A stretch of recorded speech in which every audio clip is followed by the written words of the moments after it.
Hey, my business people, in today's lesson for business and motivation, your career success gets the world's respect. Back at it again.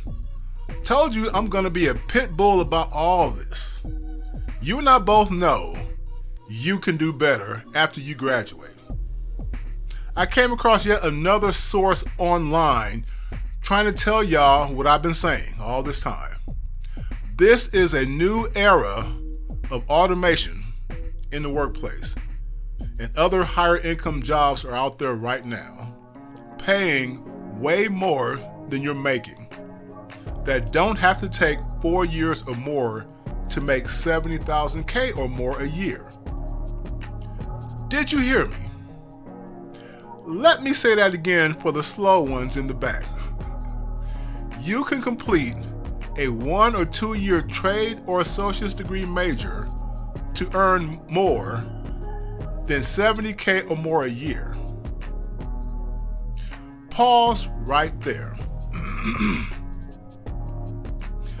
Think what you can do with that kind of money next year. Say, fall, September of next year. If you just make a simple plan today to sign up for one of these certification or associate's degree programs this summer. If you're in a flat income job, you can still switch it up now. Imagine if all working age brothers and sisters out there watch my videos, went out there, and by fall of next year, push our median incomes to be the highest in the nation. It sounds crazy, but it's possible. Do you know what will happen? Your favorite political leaders out there will finally listen to your broke butts. That's right, this world loves money. I'm not sure why more of you don't understand how important that expression is, especially given that most of you identify as being some kind of Christian, right? Jesus Christ said it himself, but y'all didn't hear him enough. Y'all didn't hear him enough. So what does that mean? This whole idea of the world, loving money in this world. Listen, doggone it. That means that the government will ignore you if you have little money. If you have the lowest median incomes, they won't care about any of your issues. No reparations, no messed up neighborhoods, nothing. They won't care about all the lost Black Wall Streets.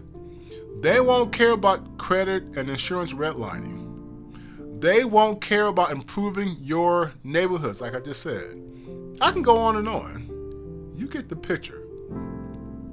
In a world this corrupt and is obsessed with so much money, the ones who hold power simply hate poor people. That's why Jesus Christ said the poor will always be among us. I think I'm preaching right now. Am I preaching? We are in this world, but not of it. So while we're here, until we take our last breath, we have to navigate this world that loves money the best way we can. And the doggone best way is to increase our median incomes. It ain't got to take long. If we all commit next year or two to get these high-paying jobs that don't require a 4-year degree, I guarantee you that a reparations bill will soon pass through both chambers of Congress, because we would have the highest median incomes out there, which means more tax money for their greedy butts. That's how Congress works. They love money. Oh shit, I'm on the roll now. We don't have to get anyone to have our kinds of music play at a Michelin-rated restaurant, because we would be the boss mode kind of people with the highest median incomes. They will cater to us because our median incomes are high at that point, right? We ain't got to worry about it. As long as you guys behave yourself, of course. Anyway, so if more of us simply stop picking these doggone struggle majors, like, you heard me say it before, music theory, anthropology, sociology, art history, creative writing, sociology, whatever, gender studies. What the heck is that even for? Just look in the mirror to study your gender. Anyway, I'm just kidding. Anyway, once again, In a world that loves money and hates poor people, we have to realize that us getting stuck at the bottom of the economic ladder will all but guarantee we will be marginalized and ignored. Enough is enough. And in the past, back in the day, I picked on hairstylists, low median incomes. Yes, ladies, despite what you convince yourselves of, the numbers simply don't lie. I looked them up. At a median income of $25K a year, that's $10,000 lower than the median income for all black women. Wake up from your dream of becoming a millionaire hairstylist. Only a tiny few can make decent money at that. Taking a good stats class will help you understand probabilities. All right? Also, real estate agent is another struggle field. Sure, on TV you see the glitz and glam of a tiny few real estate agents making these $1 million deals, but that's not the norm, and you know that. Again, we get ignored because our median incomes are simply at odds with a world that loves money. So let's dive into this latest stats and numbers so that we can boost our median incomes and therefore get more clout in the world that loves money. Last year, McKinsey published a very informative report about our community's economic state. As we probably know by now, it's not too pretty.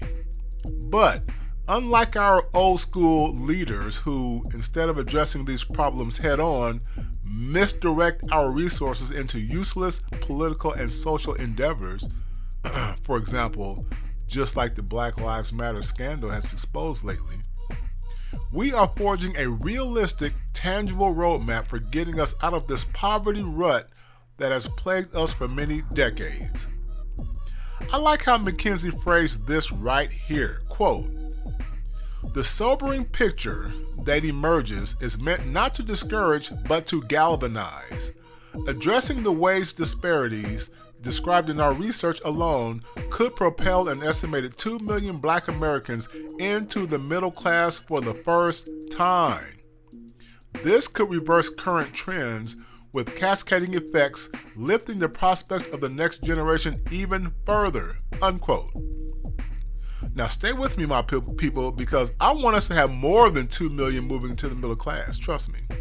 Quote, "Previous McKinsey research has documented geographic mismatches between black workers and opportunity, underrepresentation in fast-growing higher-wage industries, lower odds for advancement and higher attrition for black workers in frontline and entry-level jobs, low representation in executive roles, and a lack of sponsorship and allyship for black employees. The occupational lens taken in this work is an important complement to those perspectives, and it is inextricably linked to the wage gap, which holds the key to greater economic mobility if addressed," unquote. Now, what do all these fancy words mean? It means that too many of us are taking the easy way out when it comes to picking jobs after leaving high school and college.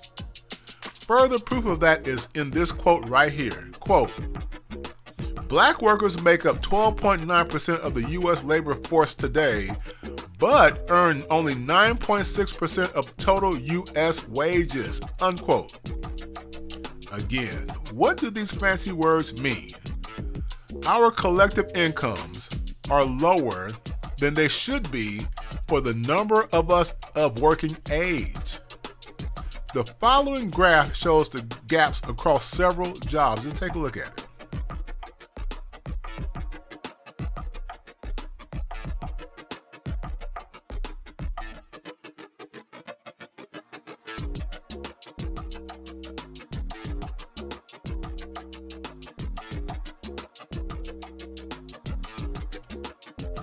And this next graph shows how most of us have put ourselves in the lowest income jobs.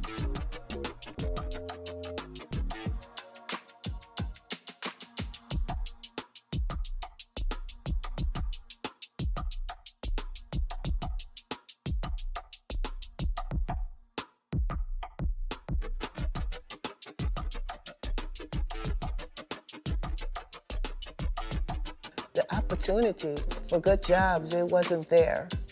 You know, and sadly to say, you know, where I live in New Orleans is what I've experienced. I think it was more who you know at the time to get that job. And you didn't have to have a degree. And it's just so sad to say it because a lot of people, they struggle because of that.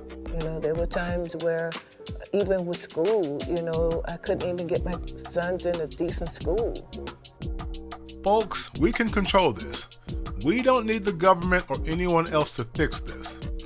There are things we can't control, but there are things we can control, and this is definitely doable. A lot of times if you're a Black entrepreneur, you don't have access to someone that's successful doing what you want to do. And sometimes there's a hesitation to mentor Black entrepreneurs if you're not Black yourself. So there's a limiting pool of access to people willing to provide useful information to develop a successful entrepreneurship path. How am I going to get funded? Am I going to get funded by my parents? They may not have money. Am I going to get funded by a bank? I may not have a credit score. So that kind of just limits the potential playing field with respect to developing an entrepreneurship plan in the first place. And then next, how am I going to access the information I need to be successful? Finally, this following graph shows exactly the kinds of struggle jobs we keep going for, which keeps our median incomes way too low, which then leads to those in power ignoring us or playing us for fools.